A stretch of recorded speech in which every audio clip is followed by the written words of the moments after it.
Antonio Cisneros, tiene un doctorado en ingeniería biomédica. Doctor, le agradezco muchísimo que esté con nosotros una vez más. ¿Cómo está, Raúl? Gracias, doctor. Doctor, primero felicidades en estas Navidades a usted, a la familia, a todos los que trabajan con usted y a todo el mundo. Así que, y le doy las gracias una vez más por usted participar con nosotros cada vez que lo llamamos.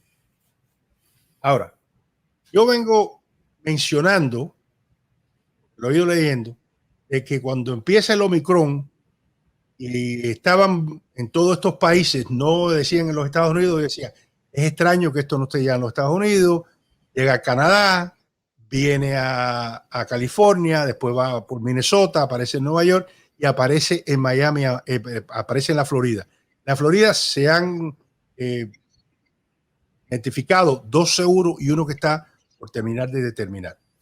Pero entonces, yo digo, la razón por la que nosotros no sabemos cuántos casos hay aquí, y esto lo digo por algo que dijo el gobernador ayer. El gobernador ayer dice en un discurso que no hay que ponerse la mascarilla, que de seguro el Omicron tiene que estar en la Florida, eso es sabido, tiene que estar aquí en la Florida. Eso lo declara él, doctor, no estoy inventando. Entonces la pregunta que yo me hago, ¿por qué entonces nosotros somos uno de los estados que menos porcentaje de prueba está haciendo, dando a ver si las personas están infectadas con este Omicron? Bueno, porque desde la misma gobernación no ha habido mayor interés en conocer el fenómeno epidémico aquí en la Florida. Y eso ha sido desde el comienzo. Primero había gran objeción al proceso de pruebas, de testing, y tuvieron que empezar a llenarse los hospitales de casos para que se aumentara el número de pruebas. Y aún así, hay que entender que las pruebas no nos dicen qué virus es, nos dicen que es el COVID, pero no nos dicen qué tipo de virus es o qué variante viral es. Y esto es importante porque de ese número, inmensa cantidad de pruebas que se hacen diariamente, hay que extraer un grupo significativo para hacer lo que se llama la secuencia genética del virus, para poder saber si estamos detectando el mismo COVID del Delta o de variantes anteriores o estamos enfrente de la nueva variante Omicron. Es importante entender que el test es sensible a ciertos aspectos genéticos del virus, en particular la proteína S, que es la que recubre el virus. Pero resulta que esa es la proteína que más ha mutado en la variante Omicron. Entonces no es fácil presumir que cuando una persona resulta positivo al test de COVID, sabemos ya por cuál es. Entonces es muy probable que tengamos muchos más casos de Omicron en el estado y no lo sabemos porque sencillamente no se está haciendo el análisis genético de esas pruebas de COVID. Y una de las cosas que yo he venido leyendo, ¿no? Y por eso hoy sale un artículo en el Washington Post que es preocupante. Él dice el Washington Post que esta variante Omicron es muy resbalosa. Dice, this variant is extremely slippery. Dice, puede evadir muchas de las protecciones que se proveen para la creación de los anticuerpos. No es tan fuerte, hasta ahora no se ha probado que sea tan fuerte como las otras, pero dice que es muy resbaladoso. ¿Cómo se diría eso? Slippery. Sí. Lo que pasa con esta variante es que ha mutado tanto que muchos de los elementos que permiten a la vacuna funcionar, las vacunas producen anticuerpos que son muy específicos para un virus en particular. En el caso del COVID, en el caso de este virus, es para la proteína S. Esa es la que los anticuerpos buscan para identificar al virus y destruirlo. Si esa proteína cambia mucho, evidentemente la efectividad de la vacuna, de esos anticuerpos creados por la vacuna, se reduce sustancialmente. Ya hay evidencia obtenida de las pruebas de anticuerpos que se han hecho en pacientes de Sudáfrica que la vacuna de Pfizer no es tan efectiva con la variante Omicron. Lo bueno dentro de todo este panorama, que no es muy halagador que la vacuna sea menos efectiva, es el hecho de que hasta ahora la inmensa mayoría de pacientes afectados por la variante Omicron han sido leves a moderados. Muy pocos han terminado en terapia intensiva y hasta donde yo sé, ninguno todavía ha fallecido de un caso severo de COVID por Omicron. Pero acuérdense que estamos hablando de una población de relativa baja edad, porque la población sudafricana no tiene tantos senior citizens como en otros países, y entonces faltaría ver cómo se va a comportar esa variante en Europa y en América. Ya hay más de 40 países donde se han documentado casos de Omicron, y aquí en los Estados Unidos cada día aparecen más estados involucrados con transmisión comunitaria, es decir, ninguno de estos pacientes es que se están bajando de un avión que viene de Sudáfrica o que han estado en contacto con alguien que haya venido de allá, sino que es transmisión ya dentro de la comunidad de paciente a paciente. En parte del artículo este dice, cuando se habla eso de cómo es tan resbalosa esta nueva cepa, dice, eso quiere decir que personas que anteriormente se recuperaron de haber tenido COVID pueden ser reinfectados, y las personas que están vacunadas pudieran sufrir todavía estas grandes infecciones.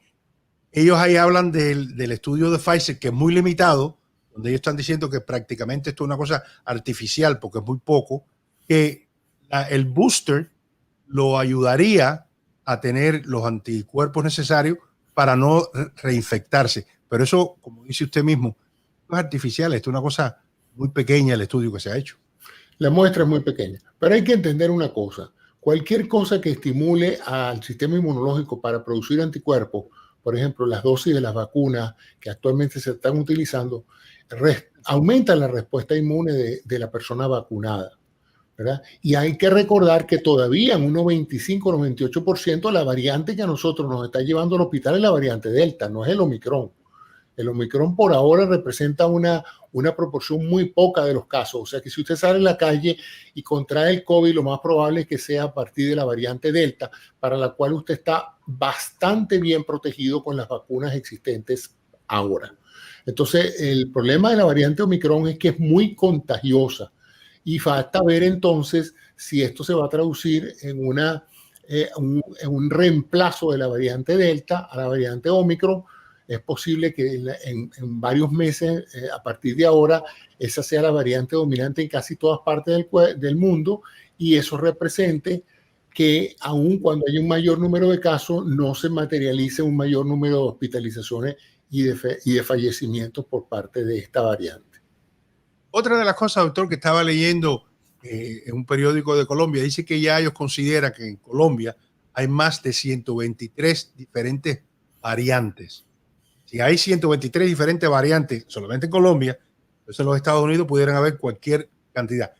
Eso de las variantes, ¿es interminable o eso tiene un límite o eso se va haciendo la variante y entonces al final son tan débiles que ahí cierra el ciclo de COVID, o esto se va a seguir haciendo? Mira, los virus cada vez que se replican tienen una probabilidad de sacar una copia inexacta de la anterior, y por lo tanto se dice que es una mutación. Y la gran mayoría de las mutaciones son errores que incluso desfavorecen al virus, es decir, las réplicas del virus salen dañadas, no son funcionales, no pueden replicarse. O sea que el hecho de la mutación no significa que cada mutación termina siendo peor que la anterior, muchas veces son beneficiosas. Si esta variable Omicron, si esta variante Omicron fuese una de ese tipo de mutaciones, pues tendríamos una variante muy contagiosa, pero poco letal, o sea, poco capaz de llevar a la gente al hospital, lo cual sería un aspecto positivo porque permitiría reducir la presión de enfermedad y muerte asociada a esta enfermedad, que es lo que ha plagado hasta ahora la situación a nivel hospitalaria, no saturar a los hospitales con una abrupta llegada de pacientes. Ahora, las mutaciones están constantemente ocurriendo, y las hay de tres tipos. Las mutaciones pequeñas, que son de tipo de observación, se habla de mutaciones o de variantes de observación y de variantes de preocupación. Esta, en el caso de la Omicron, pasó rápidamente a ser de gran preocupación por el número de mutaciones, o sea, de cambio en la estructura del virus, y por la posibilidad de contagio. Esta se contagia probablemente unas 300 a 400 veces más que la variante Delta. Hay una cosa, doctor, también y esto tengo el caso de alguien cercano a nuestra familia, que había vacunado a las 2 veces, todavía no se había podido poner, porque es más joven, no se había podido poner el booster, le da el COVID, el COVID no la maltrató tanto, pero las secuelas, por lo que me está contando, son increíbles. Aumento de la presión, problemas en el azúcar, dolores musculares. Si ya la persona está vacunada y le dio, tiene que haber sido el Delta, ¿no? Me imagino yo que sea el Delta. Es la más frecuente. La más frecuente. ¿Por qué las secuelas esas son tan duras? Bueno, porque cada cuerpo reacciona diferente ante la experiencia de la respuesta al virus, ¿no? Y en ocasiones el sistema inmunológico que te permitió salir de la crisis viral sigue atentando contra ciertos órganos tuyos, órganos que se llaman blancos, y muchos de ellos pues producen esos cambios que duran meses, ya no por el virus, porque el virus no está en tu organismo, sino porque los anticuerpos siguen confundiéndose y atacando proteínas y estructuras similares en tus propios tejidos, y de ahí vienen esos casos donde después que pasa la viremia original, vienen y se mantienen meses con síntomas y signos que son muy inespecíficos. También hay que entender que toda enfermedad viral, pero en particular esta del COVID, crea un gran descenso de tu capacidad de respuesta a otro tipo de problemas. Entonces precipitas crisis. Si tú tenías, por ejemplo, un problema cardiovascular de base, después que tengas el COVID vas a tener problemas empeorado. Si tenías una disfunción renal, por ejemplo, una insuficiencia renal leve, ahora la vas a tener moderada o severa producto de la virosis. O sea, el virus precipita el deterioro de muchos otros problemas que ya la gente tiene originalmente. En el caso que es otra de las grandes controversias, la mascarilla. Están saliendo estudios de Cornell, de universidades en Alemania, con un número grande, que la mascarilla, si uno la usa, tiene 225 probabilidades menos de tener el COVID que si uno no lo usa. Más sin embargo, nuestro gobernador sigue diciendo que la mascarilla no hay que ponerlo, que hay que liberarnos de las mascarillas, todas estas cosas. ¿Por qué?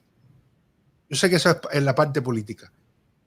¿Por qué, por ejemplo, ahora el nuevo médico estatal, el cirujano estatal, está haciendo unos anuncios de servicio público, pero en vez de pedir a las personas que se vacunen, le dicen a las personas, nosotros tenemos medicamentos por si usted coge el COVID?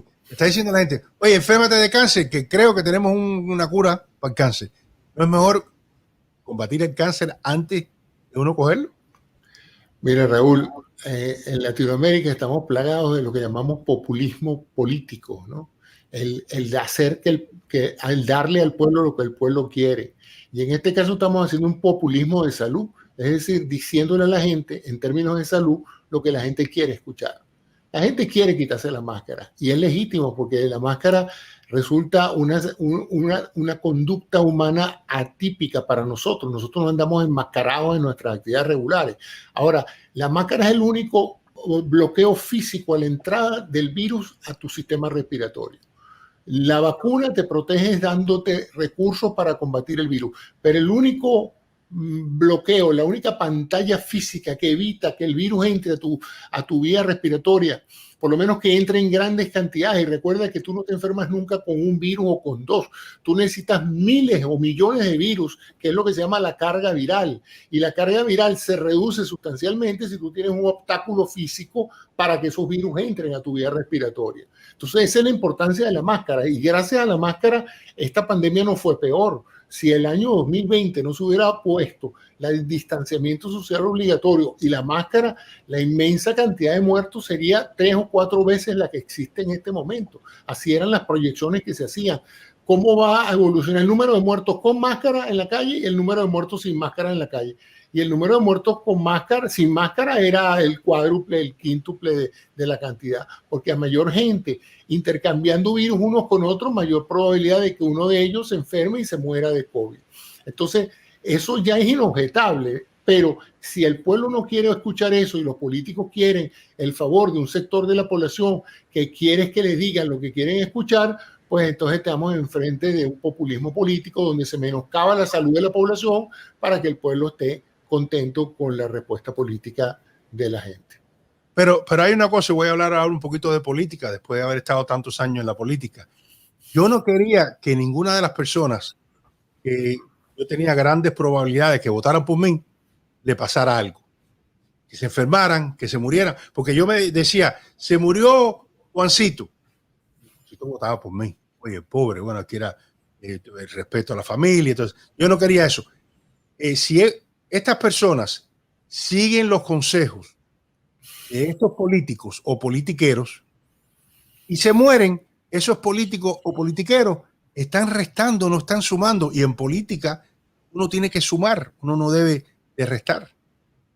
Bueno, ellos son cortoplacistas, ellos lo que les interesa son las próximas elecciones, no les interesa la salud a mediano y largo plazo de la población. Lo vimos el año pasado con la última administración, donde las decisiones fueron de carácter político, aún sacrificando la salud de millones de personas que no terminaban de entender la severidad y el problema de que esta pandemia creciera como creció. Claro. Hablando de eso, doctor, ayer yo saqué una información, ¿no?, que se ha estado dando. Ahora sabemos cuán grave estuvo el expresidente Trump cuando estaba enfermo. Y yo tengo que ser honesto, yo he ido aprendiendo a golpe, ¿no?, porque nunca he estudiado un libro de medicina. Me recuerdo cuando mi madre estaba en el centro y le venían y le tomaban el porciento de oxígeno en la sangre. Y entonces venía la muchacha y me decía, oye, tiene 92. Y, oye, qué bueno está. 92, eso era sacar el máximo, ¿no? En el caso mío, si yo sacaba 85 era mucho. Y me dice, no, esto hay que ver por qué. Este presidente estuvo a 86%. Eso es gravísimo, lo que me ha dicho todo el mundo. No, y no sé si has oído la noticia de que parece que él estaba contagiado del virus cuando fue al debate. Sí. Eso es grave porque se mintió y aparentemente se manipuló el informe de COVID de la salud del presidente. Pero bueno, que nos debe extrañar después de todas las cosas que pasaron en la administración anterior que esto haya sido así. Él mismo no le dictó a su médico el informe que él le iba a dar sobre su salud. Y eso admitido por el médico que se lo firmó, que el informe médico del presidente se lo dictó el presidente. Imagínate tú. Ese fue. Si escucha eso, cualquier cosa es posible. Bueno, hay dos casos, ¿no? Ese fue el primero que él consiguió, ¿no? Que se murió, un loco, tenía y dice, a mí me trajeron la carta ya escrita, yo lo único que hice fue firmarla. Así es. Pero ahora, que es más doloroso todavía, que el secretario de la presidencia, jefe de despacho, le mintió a la prensa, le mintió a los empleados en la Casa Blanca. Y yo ayer hice el cuento de una reportera del New York Times, se llama Maggie Haberman, que es muy buena, que yo nunca en mi vida la había visto tan enojada con el señor Mark Meadows por todas las mentiras que estaba diciendo, que el presidente está bien.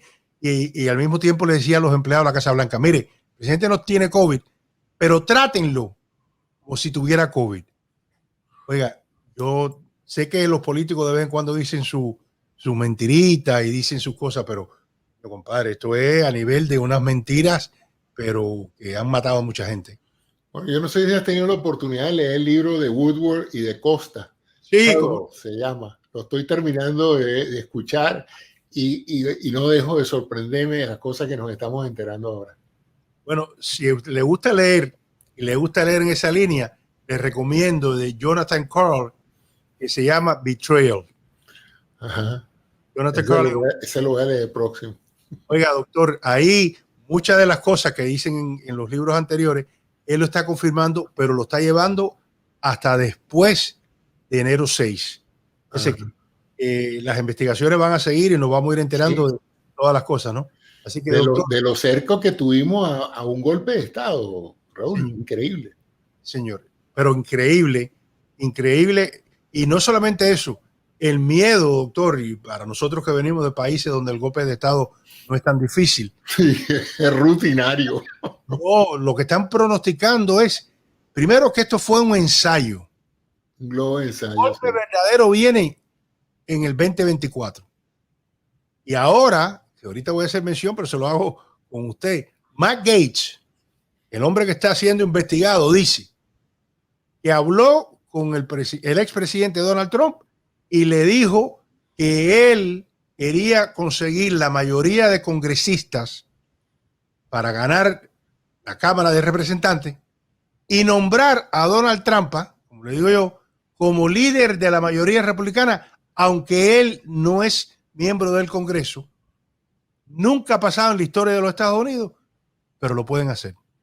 Sí, eso me hace recordar aquella famosa frase que le dijeron a McCarthy, que le dije, "You have no decency, sir". No, ninguno. Esta gente no tiene decencia, chico. Ninguno, no hay vergüenza, no hay decencia. No hay vergüenza. Le agradezco muchísimo una vez más y una vez más lo felicito en estas Navidades y casi seguro que no lo voy a estar molestando más durante las Navidades, pero en enero estamos ya de nuevo conectados. Aquí estaré contigo, Raúl. Feliz Navidad y Año Nuevo para ti y para toda tu familia. Un saludo cordial a todos allá. Gracias, doctor. Vamos a hacer una pequeña pausita de 30 segundos.